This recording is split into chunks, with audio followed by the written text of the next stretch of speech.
आज मैं आपके लिए लेकर आई हूँ रस्क की बहुत ही मज़ेदार और यूनिक रेसिपी। शायद ही आप इसके पहले आपने इसे फ्राई किया हो, जो बहुत ही टेस्टी लगती है। हेलो फ्रेंड्स, स्वागत है आपका सुमन फ्लेवर डायरी में। तो चलिए शुरू करते हैं आज की सुपर टेस्टी रेसिपी को। तो मैंने लिया है एक पैकेट छोटा वाला रस्क, तो मैंने 2 पैकेट ले लिया है। यदि आप बड़ा पैकेट लेते हैं तो 1 पैकेट लीजिएगा, क्योंकि बाकी चीज़ों का मेजरमेंट भी उसी हिसाब से करना है। अब उसको देखिए एक एक करके प्लेट में निकाल लेंगे। इसमें क्या होता है ना कि कुछ टूटे हुए भी रहते हैं। टूटने के कारण ना रेसिपी को बनाने में थोड़ी दिक्कत होती है। बन तो जाती है लेकिन थोड़ा टाइम लगता है, इसीलिए मैंने खड़े खड़े रस्क को लिया है। देखिए अब एक कढ़ाई लेंगे या पैन, उसमें डालेंगे घी। आप रिफाइंड या वनस्पति घी भी ले सकते हैं, लेकिन देसी घी में बनाएंगे तो इसका स्वाद बहुत ही अच्छा आएगा। अब क्या करेंगे ना कि एक एक करके रस को डाल देंगे, यानी जितना जगह उतना ही डाल देंगे और उसको उलटते पलटते हुए कलर आने तक फ्राई कर लेंगे। और हाँ, फ्लेम को मीडियम टू लो ही रखना है। इसी तरह से सारे रस को फ्राई कर लेंगे। मैंने 2 बैच में फ्राई कर लिया है। अब इसे थोड़ा ठंडा होने देंगे। ठंडा होने के बाद इसे 2 टुकड़ों में करके मिक्सी में डाल देंगे। इसमें कुछ भी मिलाना नहीं है, सीधे इसे मिक्सी जार में डालते जाना है। मिक्सी जार में डालने के बाद इसे पीस लेंगे, इसका पाउडर बना लेंगे। लेकिन ये पाउडर नहीं, पेस्ट बनकर तैयार होगा। और देखिए इस तरह से ये अपना घी भी छोड़ देगा। इसका कारण है कि ये रस घी सोखता नहीं है, इसलिए पेस्ट बनकर तैयार हो जाता है। आप देखिए कितना सारा घी ऊपर आ गया। अब एक बाउल लेंगे, उसमें डालेंगे 5 चम्मच मिल्क पाउडर को। अब उसमें जाएगा नॉर्मल दूध। दूध ठंडा या गर्म नहीं होना चाहिए, बिल्कुल नॉर्मल होना चाहिए दूध को। दूध रूम टेम्परेचर पर होना चाहिए। दूध को थोड़ा थोड़ा करके डालेंगे और मिक्स करेंगे। यदि दूध ठंडा या गर्म होगा तो ये अच्छे से मिक्स नहीं होगा। इसे मिक्स करने पर ये रबड़ी जैसा होने लगेगा। और हाँ दोस्तों, यदि आपको आज की वीडियो पसंद आती है तो लाइक, शेयर और सब्सक्राइब ज़रूर कर दीजिएगा।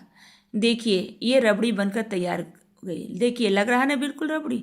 अब चलिए एक गैस पर पैन को चढ़ाते हैं। 1 कटोरी मैंने चीनी लिया है, 1 कटोरी से थोड़ा सा कम ही है। अब इसमें डालेंगे आधा कटोरी पानी। जितना चीनी लिया उसके आधा पानी को डालना है। अब इसको चलाना है। उससे आप मीठा अपने अनुसार डालिएगा, जितना कम ज़्यादा आप खाते हो, क्योंकि थोड़ा सा मिल्क पाउडर में भी मीठा होता है। यदि आप मिल्क पाउडर की जगह मावा लेते हैं तो आप इतनी चीनी डाल सकते हैं। अब हम इसकी चाशनी बनाएंगे, तार वाली। दोनों अंगुलियों के बीच चिपकाएंगे तो ये बीच में एक तार बन जाएगी। देखिए मैं आपको दिखाती हूँ। देखिए एक तार बनने लगा है, तो हमारी चाशनी बनकर तैयार है। अब मिल्क पाउडर और घोल को डाल देना है, लेकिन डालने का एक तरीका है। इसे थोड़े थोड़े करके डालना है, एक ही बार में नहीं डालना है, क्योंकि अगर एक बार में डाल देंगे ना तो इसमें लम्प्स बनने लग जाएंगे। और इसे लगातार चलाते रहना है। इसे डालते समय गैस को लो फ्लेम पर कर देना है और डालने के बाद हाई फ्लेम पर कर देना है। थोड़ी देर तक पकाने के बाद ये गाढ़ा होने लगेगा। इसे ज़्यादा गाढ़ा नहीं करना है, हल्का सा ही रखना है। यदि आप मावा या मलाई डालते हैं ना तो 1 कप दूध डाल दीजिएगा। अब इसमें जो रस रखा था ना पीस कर, जो पेस्ट बनाकर रखा था, उसको डाल देंगे। और गैस को रखेंगे मीडियम फ्लेम पर। अब ज़्यादा समय इसमें नहीं लगेगा, करीब 2 मिनट लगेगा इसे पकने में। अब धीरे धीरे देखिएगा ना कि ये मिक्स हो जाएगा। बस कुछ सेकंड की बात है, इसे कंटिन्यू चलाते रहना है तो यह मावा सा बनकर तैयार हो जाएगा। जब आपको लगे ना कि पैन में लगना शुरू हो गया है तो आप थोड़ी सी देर के लिए, यानी 10-15 सेकंड के लिए गैस को लो कर दीजिएगा, तो ये धीरे धीरे कढ़ाई में लगना बंद हो जाएगा। ये कुछ सेकंड के लिए लगना शुरू होता है। जैसे जैसे पकता जाता है वैसे वैसे ये घी छोड़ता जाता है। फ्राई के समय ये जितना घी सोखा था ना, उसका आधा तो ये छोड़ ही देता है। अब ये धीरे धीरे मावा जैसा बनने लगा है। देखिए कितना अच्छा लग रहा है। बस इतना ही इसका प्रोसेस था। अब देखिए कितना ढेर सारा घी भी ये छोड़ दिया है।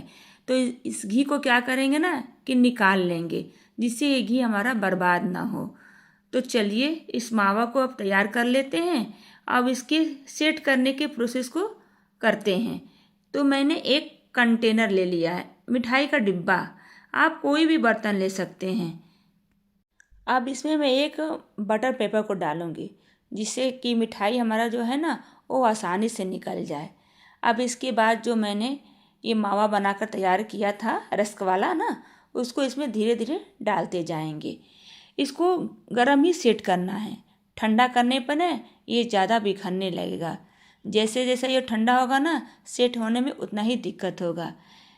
ये मिठाई हमारे घर का बहुत पसंदीदा मिठाई बन गया है, क्योंकि जब घर में मिठाई बनती है ना वो शुद्धता के साथ बनती है।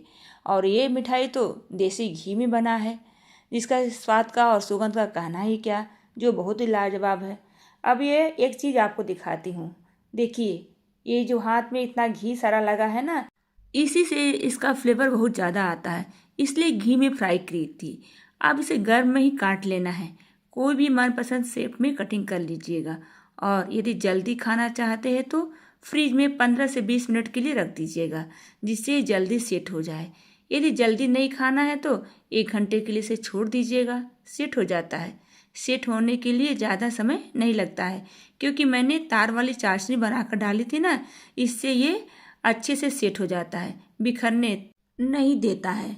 इसको काटने के बाद मैंने इसे फ्रिज में 15-20 मिनट के लिए रख दिया था, जिससे ये अच्छी तरह से सेट हो जाए।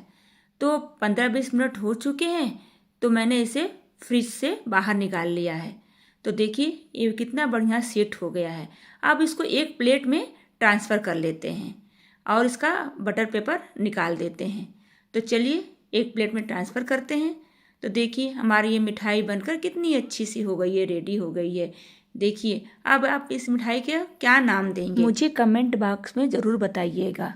चलिए इसका बटर पेपर निकाल लेते हैं। अब इसको देखिए ये कितना सुपर टेस्टी बनकर तैयार हुआ है।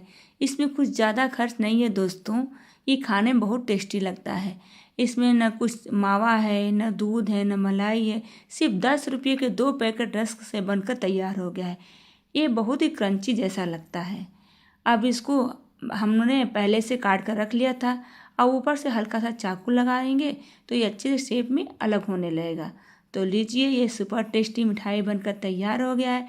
यकीन करिए दोस्तों, ये खाने में इतना ज़्यादा टेस्टी है ना कि क्या ही बताएं इसको। मार्केट के सारे मिठाई इसके सामने फेल हैं।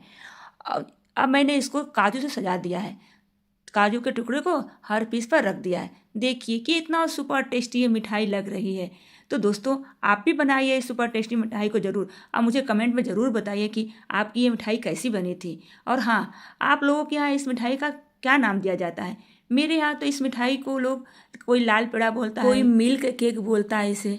आप लोग इसे क्या कहते हैं मुझे कमेंट में ज़रूर बताइएगा। और हाँ दोस्तों, एक रिक्वेस्ट है आप लोगों से कि आप लोग कहाँ कहाँ से देख रहे हैं मुझे कमेंट में ज़रूर बताइए। इससे मुझे पता चलता है कि जो मेरे प्यारे प्यारे व्यूअर्स हैं, जो इतने अच्छे अच्छे कमेंट करते हैं, जिसका मैं रिप्लाई करती हूँ, इससे मुझे पता चलता है कि वो मुझे सपोर्ट भी कर रहे हैं। दोस्तों आप जाते जाते एक लाइक, शेयर और सब्सक्राइब ज़रूर करिएगा। इससे मुझे सपोर्ट मिलता है और मोटिवेशन मिलता है अगली वीडियो बनाने के लिए। तो बाय बाय, मिलती हूँ आप लोगों से नेक्स्ट वीडियो में एक नई रेसिपी के साथ।